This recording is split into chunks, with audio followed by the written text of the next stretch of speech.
சூரியநாதம். எந்த நிலையில் இன்று பக்தி கதை கூறினாலும் சத்தியம் உடல் செயல் அனுபவித்து பொருள் காண்பதை தமிழில் மெய்ப்பொருள் தெய்வம் என்று கூறுவது. அதை மறைத்து கூறும் பொருளை நம்பி ஓடும் மனிதர்கள். சிவவாக்கியர் காலம் கூறியது,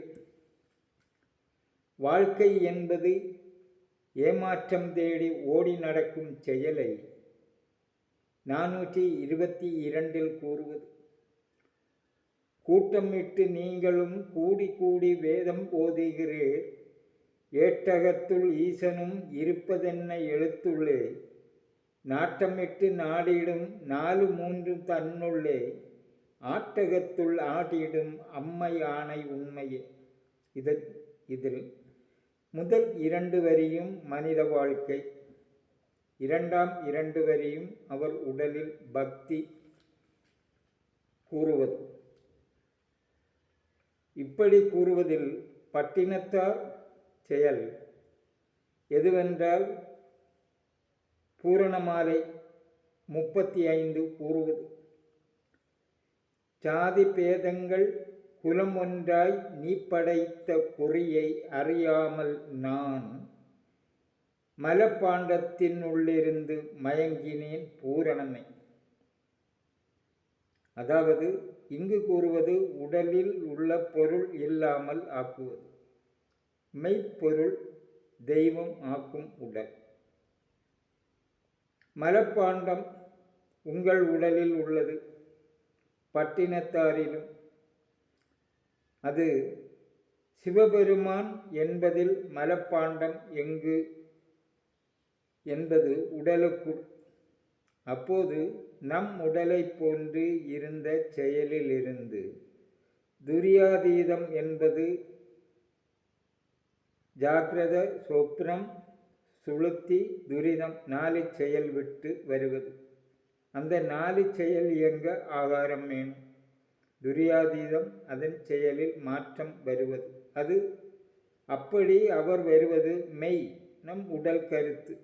அந்த கருத்தை இல்லாமலாக்கி வருவது. மலத்தால் ஆனது என்றால் நம் உடல். அதை இங்கு பொருள் மல உடலில் குள்ளில் பொருள் தெய்வம் இங்கு கூறுவது 107 குறிப்பு கூறியது. அதில் உடலில் ஆகாரம் அற்று இருப்பது பிரம்மாவு, சிவன், திருமால், உருத்திரன், மகேஸ்வரன், சதாசிவன் 6 பெயரில் கூறியது. அது உடல் ஸ்தானத்தில் இருப்பது. அது மாறி வருவது. இங்கு நீங்கள் செய்யும் தொழிலில் ஒரு கோடு பெயர் உண்டு. அது உங்களுக்கு தெரியும். அந்த வித்தை தெரியாதவர்களுக்கு புரியாது, தெரியாது. அதனால் அந்த வித்தையை தெரிந்தவர்களுக்கு. அது இங்கு இன்று பக்தி கதை கூறுவதில் பல மாற்றங்கள். அதை மறந்து அப்படி இங்கு கூறுவது ஆகார செயலால் 96 தத்துவம் பல சுபாவம் உங்கள் மனசில் அலை போன்று மாறி மாறி வருவது இங்கு இவர் உடலில் இல்லை. சிவன் அக்னி நிறம் செயல் எண்ணில் ஏறி சுடலை களமாக்கும் அந்த செயல் ஒன்றான உடலாயதில் ஒரு சுபாவம். நீங்கள் கண்ணடைத்து எந்த பொருளின் பொருள் ஆசை நினைவு விட்டு உடலும் மனசும் என்பது 2 செகண்ட் நினைவில் நின்றால் அங்கு எந்த பொருளும் தெரியாமல் நீங்கள் உங்கள் உடல் இருப்பது, மனசு எந்த ஒரு செயலும் அற்று இருப்பது.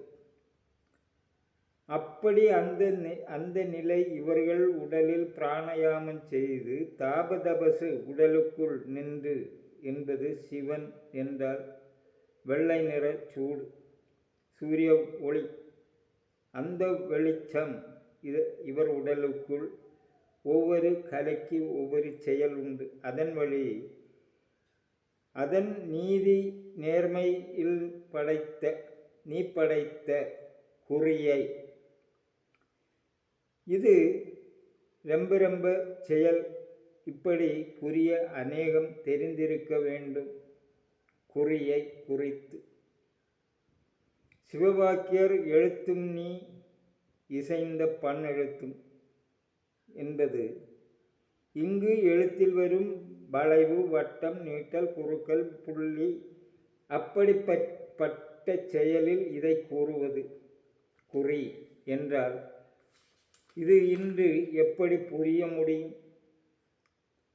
அப்போது ஒரு செயல் நாம் விரிவாக்க அநேகம் பொருள் புரிதல் வேண்டும். உண்மை என்று, அது சத்தியம் என்று. அப்படி இங்கு கூறுவதில் தமிழில் உள்ள ஓலைச்சுவடிகள் எப்போதும் கூறுவது 49,000 ஓலைச்சுவடிகள். அதில் இந்த குறியை குறித்து கூறுவார்கள். அச்செயல் யார் யார் இப்படி கூறுவது என்றால் அந்த வழி செயலில் எழுத்துக்கள் எழுதுபவர்கள். நமக்கு இன்று குறி என்றால் நெற்றியில் ஒரு குறி, சந்தனக்குறி, செந்தூரக்குறி, பல குறிகள். இங்கு அது கிடையாது, உடலுக்குள் செயல்படுவது. அதனால்தான் தமிழ் சித்தர்கள் எழுத்தை ஊனி தெய்வம் ஆனவர்கள் என்பது அவர்கள் உடல் செயலை வைத்து. அது எப்படி என்றால் நாம் கூறும் எழுத்து, ஒலி, ஸ்தானம், நரம்புகள் செயல் அறிந்து அதன் தன்மையை இல்லாமல் ஆக்குவது. இப்படி கூறுவதில் உங்கள் உடலில் தசவாயுக்கள் இயக்கம் எத்தனை என்று புரிவது 10. தசை என்றால் இறைச்சி, தசைக்குள் இறைச்சிக்குள் என்பது. அப்போது இங்கு 10 தசவாயுக்கள் சூரியநாதம், அதற்காக ஒரு குறிப்பு இறக்கியது. அது சூரியநாதம் 10 கீழ் என்று நினைக்கிறேன். அதில் இந்த தசவாயுக்கள் செயலும் பெயர்களும் செயலும் கூறியது. அதில் கிருகரன் கீ ஒலி குறி, காய் மேல் குறி வருவது. ஈ ஒலி குறியாய் வருவது. அதை எடுத்து அந்த வளைவு எடுத்து ஈ குறி கூர்மன், காயில் ஊ ஒலி ஊ எழுத்து கீழ் வளைவு, கூயில் கீழ்ப்பாகம் ஊவரை, காயில் கூ. அப்போது அதை இன்றைய ஆசிரியர்கள் தமிழ் எழுத்து கூறு என்பதில் இப்படி அர்த்தம் கூறுவார்களா? அவரை குறை கூறவில்லை. இங்கு இப்படி சிந்திக்க வேண்டும். தெய்வ பிரச்சாரம் செய்பவர்கள் சிந்தித்தால், கூறுவோரும் கேட்போரும் அதன் வித்தை தெரிந்தால் இப்படி நீங்களும் ஆகலாம். சத்திய நினைவு செயல், அதன் வித்து பரத்தல், எந்த உடலையும் தீண்டி கூறாமல் பொருள் கூற வேண்டும். அந்நிலையில் குறி என்பது மலையாள நாராயணகுரு ஆத்தோமோபதேச சதகம் 100, அதில் குறி மறுகுறி என்பது அவர் 72ஆம் குறிப்பில் வருவது. அது கிரியையோடு குறித வித்ய சின்மயி மறைக்குறிது. இங்கு குறித வித்ய மறுகுறி என்பது சிவவாக்கியர் 342 கூறுகிறார். அப்படி கூறுகையில்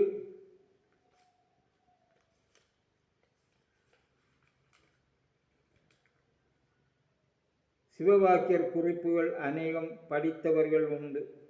அதில் 313, 342, 344 படித்தவர்கள். தசவாயுக்கள் 10, அதற்கு சூரியநாதம் அர்த்தம் கூறியது. குறியை கிருகரன் வாயு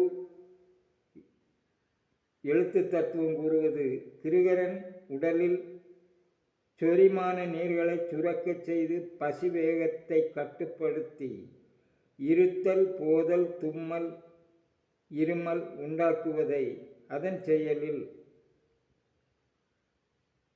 அந்த செயல் இங்கு குறி கிருகரன் தத்துவம்.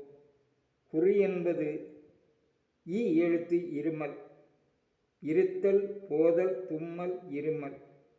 இருத்தல் என்பது இப்போது அந்த செயலை கூற காரணம் ஈ எழுத்து குறியாகி இருப்பது, வளைந்து குழைந்து அது குறியாக வருவது. அந்த ஈ எழுத்து நிலை மறந்து இருத்தல், அது அவர் சரித்திரம் கூறுவது சாம்பலில் உடலை புரட்டி நடந்தது, அந்நிலை ஆகலாம். இப்படி கூறுவதில் சூரியநாதம் பக்தியை கூறுவது, ஒரு பொருளை அநேக செயல்களில் இணைத்து கூறுவது. இது பூரணமாலை ஒன்று படித்தால் ஒரு குறிப்பு எழுதும்போது இங்கு எனக்கு தெரிந்த குறிப்புகள் 18 சித்தர்கள், திருவாசகம், ஆழ்வார்கள், அப்படிப்பட்ட நூல்களை படித்து அதன் செயலில் இங்கு ஒரு வார்த்தை வரும்போது எனக்கு என் கையில் சித்தர்கள் பரிபாஷை தமிழில் உள்ளது இருப்பதினால் அங்கு படிக்கும் பொருள் இங்கு வரும். இங்கு வருவது அநேக செயல்களில் புரிந்து அதை தேடி பிடித்து இப்படி உங்களுக்கு கூறுவது. இப்படி கூறுவதில் நன்மைகள் உள்ளாக இருப்பது இன்று புரிய கஷ்டம்.